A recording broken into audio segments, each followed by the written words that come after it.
So that's Mr. Craig. What, there he is. That's Mr. Craig. He's out there going, crap, I forgot something, and he's filming right now. He's probably talking about how great he is as a photographer. You know, he's including me in his shot. He's got a big heart. You know, so he's out here to film that, to get pictures of the lighthouse, but he seems to be pointing his camera at the rock. I mean, he's a professional, and I gotta tell him, I think he's missing the lighthouse with that shot. I don't know, it's just me.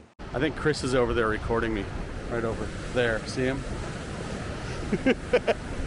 So we're hanging out with the Hintons this week up in Maine, and we're down here at this gorgeous lighthouse that nobody knows the location of, so I'm not even going to share it, right? No, this is the Portland Headlight, and we're out here just after, about an hour or two after high tide, so we can get out on these gorgeous rock formations and get down and get a shot that I've really wanted to make for quite a while.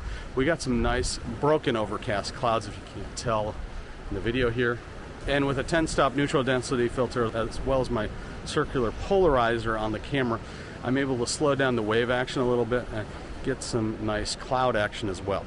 So it does go to prove that even in questionable light, you can make beautiful photographs. So far, I'm happy with what I got on the back of the camera. So here are the photos now. So this first one here is shot with my circular polarizer on it with my 14-24. I did the same composition 3 different ways. One without a filter, one with just the circular polarizer, which you can see the vignette on the polarizer right there in this image.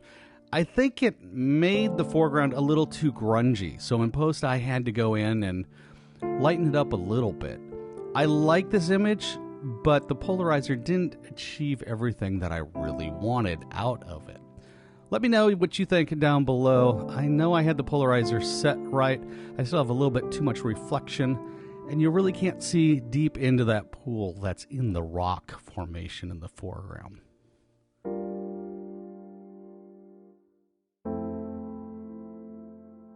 So this next one is the circular polarizer and a 10-stop neutral density filter. This really achieved the effect in the water that I was hoping for on that day, and did give me a little bit of motion blur in the sky as well.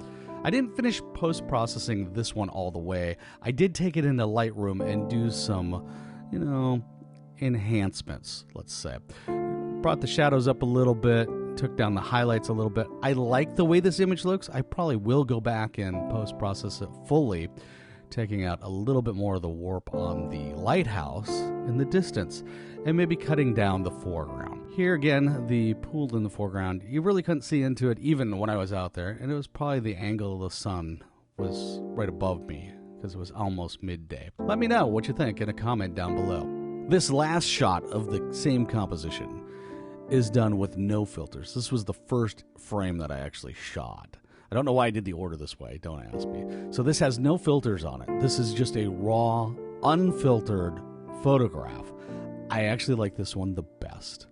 This one, I did some post-processing in Lightroom, and I also did some final processing in Photoshop already.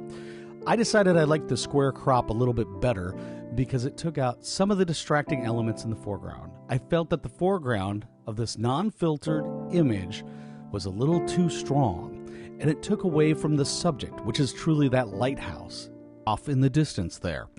I do love this image. So this is the Lightroom post-processed image at this point. I feel that that foreground is a little too strong. It's distracting, like I said. So I took it into Photoshop and did some techniques with luminosity masks to limit where I dodge and burn.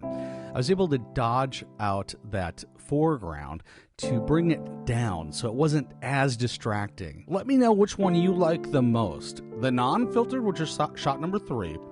The first shot, which is just the circular polarizer. The second shot, which is the circular polarizer and the 10-stop neutral density filter. Let me know which one you like the best. Next up is my 13-shot panoramic.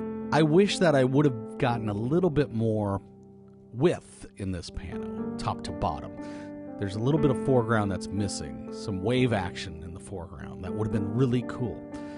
Maybe next time I go up to Maine, I'll reshoot this. Here is the raw, stitched image in Lightroom. I do like the way it turned out. For the light conditions that we had that day, this is a really, really good photograph, especially the time of day that we had to be there, seeing that we were trying to miss tides, and we had other things going on that day as well. The top is the processed in Lightroom. I went in, cropped it down a little bit.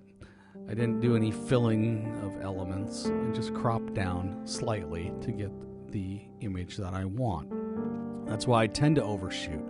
I don't know why I didn't shoot just a little bit wider on this one. I think a little bit more foreground, a little bit more sky would have been nice to give that lighthouse some breathing room. What do you guys think? Let me know in a comment down below.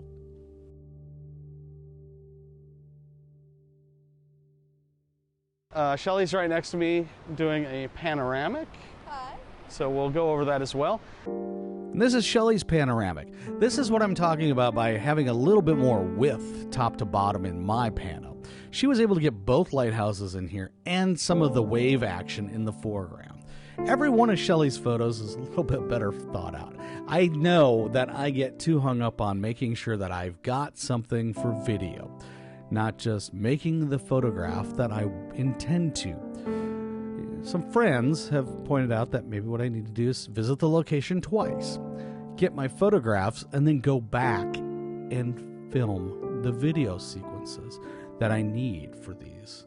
That's a lot easier said than done. When we're traveling on a trip like this, our time is limited, and I'd like to see as many locations as possible in the region. I really love these images that Shelley put together for us. They're really cool. And she's got some stuff from the west side of the lighthouse, which might make for an interesting sunrise with the sun behind the lighthouse.